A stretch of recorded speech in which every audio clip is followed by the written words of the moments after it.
Hello guys, मैं मुर्तजा आलम आप सबका फिर से एक बार वेलकम करता हूं अपनी इस वीडियो में, इस उम्मीद के साथ कि आप सब अच्छे से हैं, मजे से, बढ़िया से हैं। आज का हमारा टॉपिक इंग्लिश ग्रामर से है। ये प्राइमरी लेवल पे, सेकेंडरी लेवल पे बच्चों के काम का टॉपिक है। The topic is sentences. और ये कितने टाइप के होते हैं, आज हम इन्हीं के बारे में बात करने वाले हैं। सेंटेंस क्या होता है, सेंटेंस हम किसे कह सकते हैं, और ये सेंटेंस होते कितने टाइप के हैं, आज हम इसी के बारे में बात करने वाले हैं। आइए हम अपने टॉपिक को शुरू करते हैं। सेंटेंस, असल में सेंटेंस है क्या? जिस तरह हर लेटर सही ऑर्डर में अरेंज होकर एक मीनिंगफुल वर्ड देता है, ऐसे ही ग्रुप ऑफ वर्ड्स इस ऑर्डर में सजाया गया हो कि वो कोई मीनिंग दे, हम उन्हें सेंटेंस कहते हैं। या इस तरह से कह सकते हैं, a group of words arranged in order to express some meaning is called sentence. A group of words arranged in order to express some meaning is called sentence. इस डेफिनेशन से एक चीज तो हमारे सामने क्लियर हो गई है, दो बातें यहां साफ हो रही हैं। पहला कि सेंटेंस होने के लिए उसका ग्रुप ऑफ वर्ड्स होना जरूरी है। दूसरा, ग्रुप ऑफ वर्ड्स भी ऐसा हो कि कुछ मीनिंग एक्सप्रेस करता हो, उससे मीनिंग समझ में आती हो, तो हम उन्हें सेंटेंस कहेंगे। अगर मीनिंग नहीं आ रही समझ में तो वो सेंटेंस नहीं होगा। जैसे the sun rises in the east, ये इस ऑर्डर में ग्रुप ऑफ वर्ड है, पहला बात तो ये। दूसरा, ये इस ऑर्डर में सजाया हुआ है सब्जेक्ट वर्ब ऑब्जेक्ट के हिसाब से कि हमें इसका मीनिंग मिल रहा है कि सूरज पूरब में उगता है, तो हम इसे सेंटेंस कह सकते हैं। लेकिन यहां पर ये देखिए, in the rises east the sun, group of words तो है लेकिन ऑर्डर गलत है। इस गलत ऑर्डर की वजह से इसकी मीनिंग क्लियर नहीं हो रही है, इसलिए हम इसे सेंटेंस नहीं कहेंगे। तो सेंटेंस होने के लिए इन दो बातों का होना जरूरी है। नंबर वन, वो ग्रुप ऑफ वर्ड्स हो, दूसरा एक्सप्रेस सम मीनिंग भी करता हो, तो हम उन्हें सेंटेंस कहेंगे। तो ये तो बात हो गई सेंटेंस। सेंटेंस के दो हिस्से होते हैं, सब्जेक्ट और प्रेडिकेट। फॉर एग्जाम्पल, यहां पे द सन, इसकी बात हो रही है, तो सेंटेंस में जिसके बारे में बात हो वो सब्जेक्ट होता है, तो द सन सब्जेक्ट है। और सब्जेक्ट के बारे में जो बात कही जाती है वो प्रेडिकेट होता है। तो इसका मतलब है राइजेज इन द ईस्ट, ये प्रेडिकेट है। यानी सब्जेक्ट के अलावा बाकी जो है वो प्रेडिकेट के हिस्से होते हैं। तो सेंटेंस के दो पार्ट होते हैं, एक सब्जेक्ट सेंटेंस में जिसके बारे में बात की जा रही है, दूसरा प्रेडिकेट, उस सब्जेक्ट के बारे में जो भी बात की जा रही है। अब हम देखते हैं टाइप्स ऑफ सेंटेंस। सेंटेंस के 5 टाइप्स हैं। Number 1 assertive, number 2 interrogative, number 3 imperative, number 4 optative और फिर एक्सक्लेमेटरी। सबसे पहले हम बात करने वाले हैं assertive की।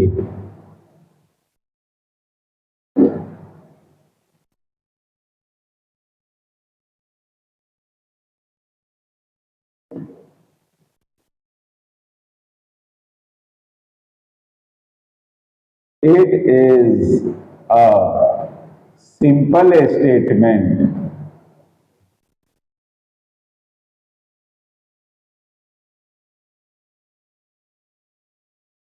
सिंपल स्टेटमेंट असर्टिव की ग्रुप में आता है। सिंपल स्टेटमेंट आम बातचीत जो है अब ये दो तरीके से हो सकते हैं, ये सिंपल स्टेटमेंट हम यस में भी कर सकते हैं और नो में भी कर सकते हैं, हाँ में भी और ना में भी।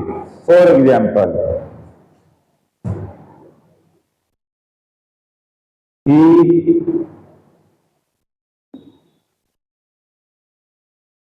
goes for a walk every day।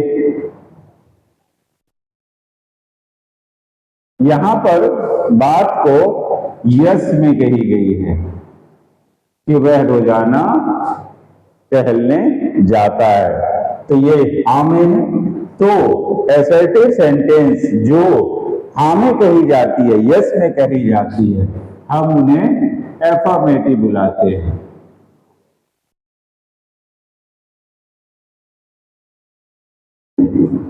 ये हाँ में है, एफर्मेटिव। सिंपल स्टेटमेंट को हम हाँ में भी कह सकते हैं, ना में भी। और जो ना में कही जाती है, जैसे he does not go for a walk every day, यहां पे हमें नो दिखाई दे रहा है, तो ये नेगेटिव कहलाएगा।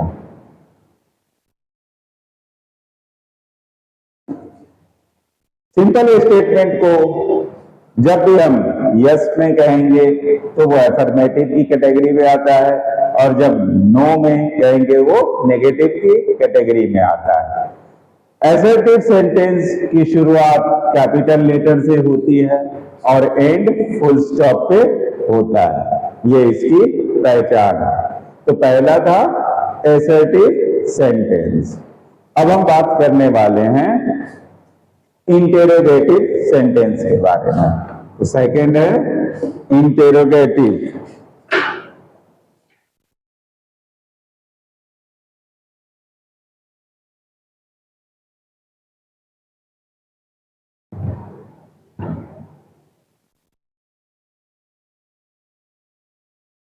इंटेरोगेशन सवाल करना, पूछताछ। तो इंट्रोगेटिव सेंटेंस में वे सारे सेंटेंस आते हैं जिसमें कोई क्वेश्चन हो, किसी तरह का सवाल हो।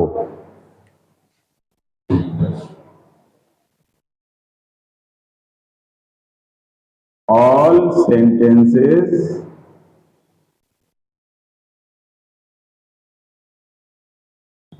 having any questions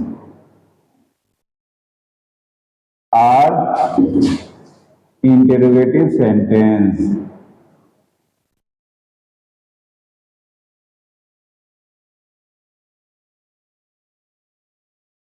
किसी भी तरह का सेंटेंस अगर उसमें कोई क्वेश्चन किया गया हो, किसी तरह का सवाल है, तो वो इंटरोगेटिव सेंटेंस के अंदर आता है। अब इंटरोगेटिव सेंटेंस हम दो तरीके से बना सकते हैं।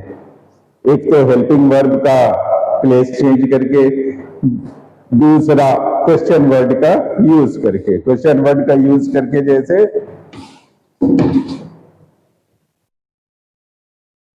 What are you doing,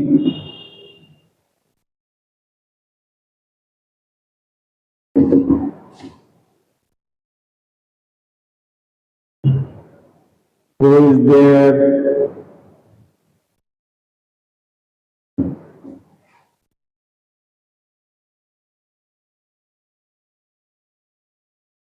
why are you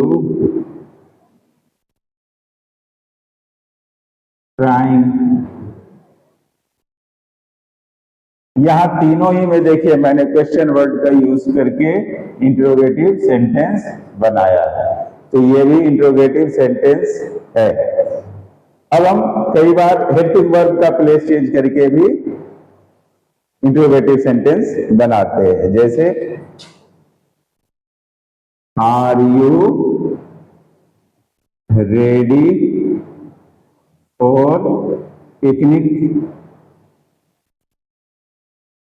यहां पर हमने हेल्पिंग वर्ब का प्लेस बदल के इसे किया है।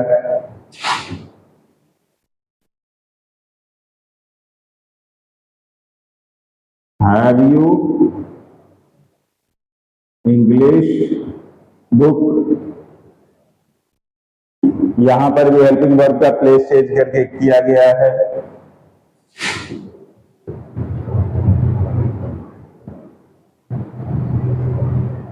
डू यू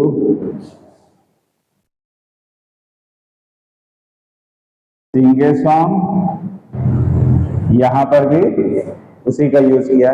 तो जब भी कोई सेंटेंस जिसमें किसी भी तरह का कोई क्वेश्चन आया हो, कोई सवाल आया हो, वो इंट्रोगेटिव सेंटेंस कहलाएगा। साथ ही इस इंट्रोगेटिव सेंटेंस को हम इन दोनों तरीके से बनाते हैं, क्वेश्चन वर्ड का भी यूज करके और हेल्पिंग वर्ब का भी प्लेस चेंज करके हम इन्हें बनाते हैं। ये इंट्रोगेटिव सेंटेंस कहलाते हैं। किसी भी इंट्रोगेटिव सेंटेंस की शुरुआत कैपिटल लेटर से होती है और and mark of interrogation question mark पे होती है। ये इसकी पहचान है। अब हम आगे बढ़ते हैं अपने थर्ड टाइप के सेंटेंस पे, जो कि है इंपैरेटिव।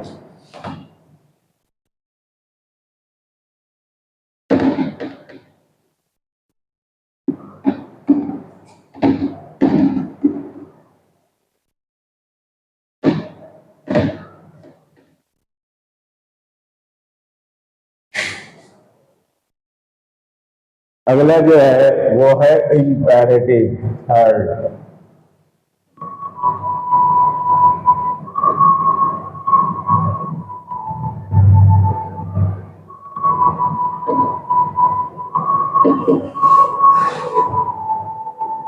इंपैरेटिव सेंटेंस में वे सारे सेंटेंस आते हैं जिनमें या तो ऑर्डर या कमांड दिखता हो, या किसी तरह का एडवाइस दिया जा रहा हो, या किसी तरह का रिक्वेस्ट किया जा रहा हो। तो ये सारे सेंटेंस जो है इंपैरेटिव के अंदर आते हैं। A sentence having any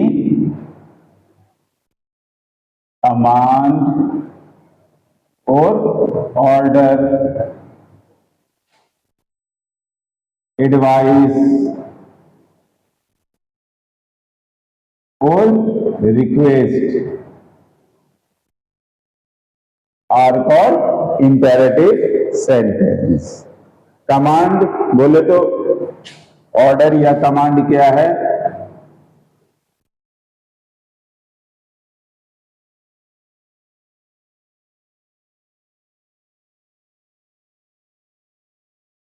Bring me a glass of water। मालिक ने नौकर से कहा bring me a glass of water, order किया। ये ऑर्डर है, कमांड है। या टीचर स्टूडेंट से कह रहे हैं चिल्ड्रेन ओपन योर बुक्स। यहां भी ऑर्डर दिया जा रहा है, तो ये जो है इंपैरेटिव सेंटेंस कहलाएगा। एडवाइस, कोई किसी को एडवाइस कर रहा है।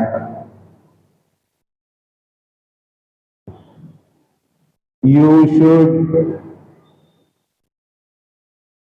Go for a walk daily. ये यहां पर किसी को एडवाइस दे रहा है, तो ये इंपैरेटिव के अंदर आएगा। Request,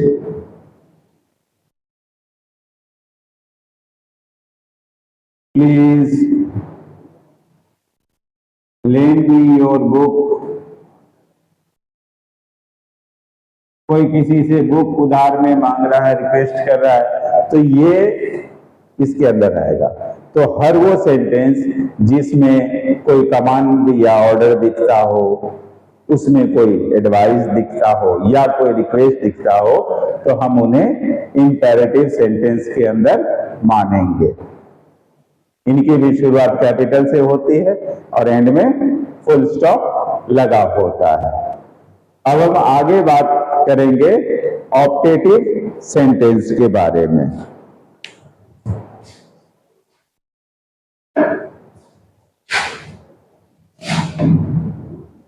fourth,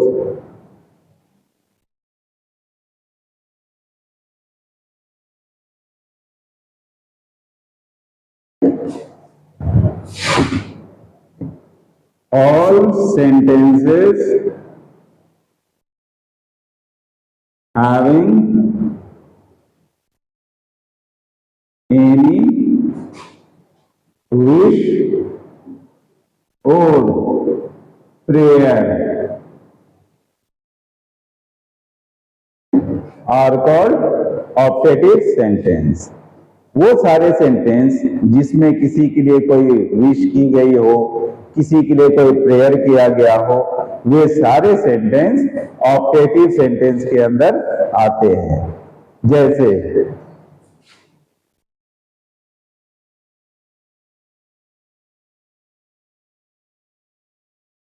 may God bless you, यहां किसी के लिए जो है सो प्रेयर है। मे यू लिव लॉन्ग, यहां किसी के लिए कोई विश की गई है। तो ये जो होते हैं ये सब कहलाते हैं ऑप्टेटिव सेंटेंस। इनमें अक्सर मे का यूज होता है। अब हम जो बात करने वाले हैं, अब हम बात करने वाले हैं एक्सक्लेमेटरी सेंटेंस के, जो कि फिफ्थ है। एक्सक्लेमेटरी सेंटेंस के बारे में अब हम बात करेंगे। उसमें भी पहचानने के 3 अलग अलग तरीके हैं। उनमें इन 3 में से कोई बात अगर पाई जाती है तो वो एक्सक्लेमेटरी सेंटेंस की कैटेगरी में आएगा।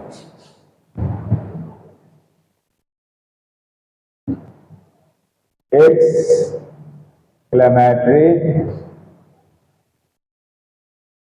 sentence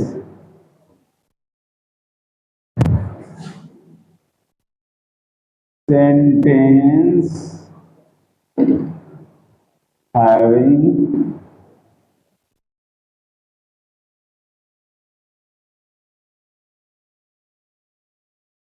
joy, sorrow, ग्रीफ जिसे हम बुलाते हैं, और surprise are called exclamatory sentence. Exclamatory sentence में इन 3 में से कुछ भी मिल सकता है। या तो उसमें जॉय, खुशी की कोई बात की गई हो, या सॉरो, ग्रीफ यानी दुख की कोई बात हुई हो, या सरप्राइज, आश्चर्य, ताज्जुब की कोई बात हुई हो। तो ऐसे सेंटेंस जो है एक्सक्लेमेटरी के अंदर आते हैं। जैसे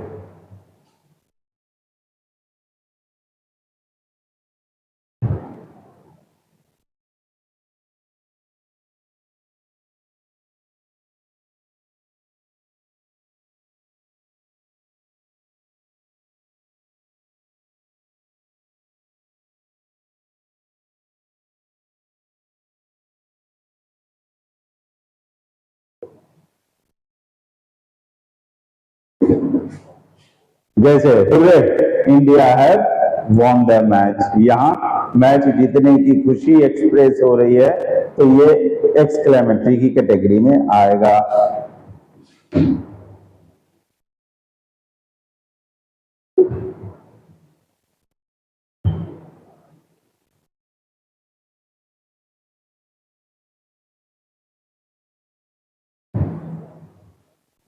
यहां दुख की बात है, I have hurt my toes, अपने पैर की उंगलियों में चोट लगा लिया है, दुख की बात है, तो ये एक्सक्लेमेटरी के अंदर आएगा। या तीसरा, कोई सरप्राइज है तो भी एक्सक्लेमेटरी के अंदर आएगा। जैसे वाओ,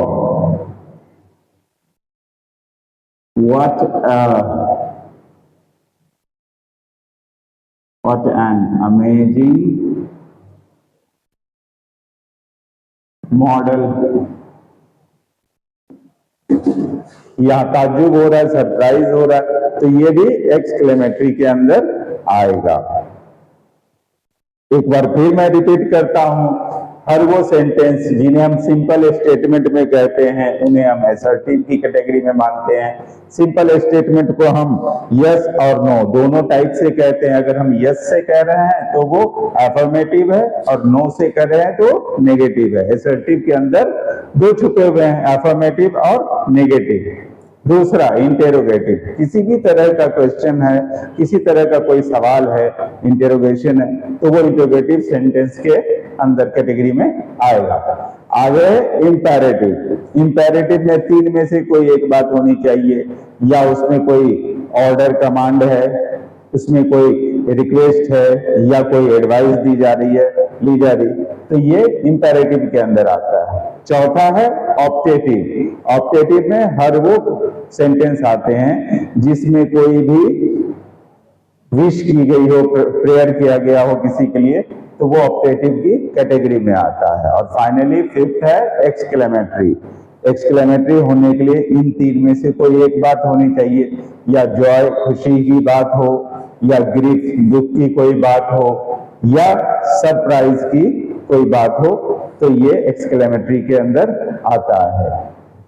तो ये है हमारा सेंटेंस और सेंटेंस के टाइप। आई होप आप लोग इस वीडियो से फायदा उठाएंगे, आप लोग की समझ में बात आ रही होगी, और ज्यादा इसकी प्रैक्टिस करेंगे तो ये सब चीज याद रखना कोई बड़ी बात नहीं है।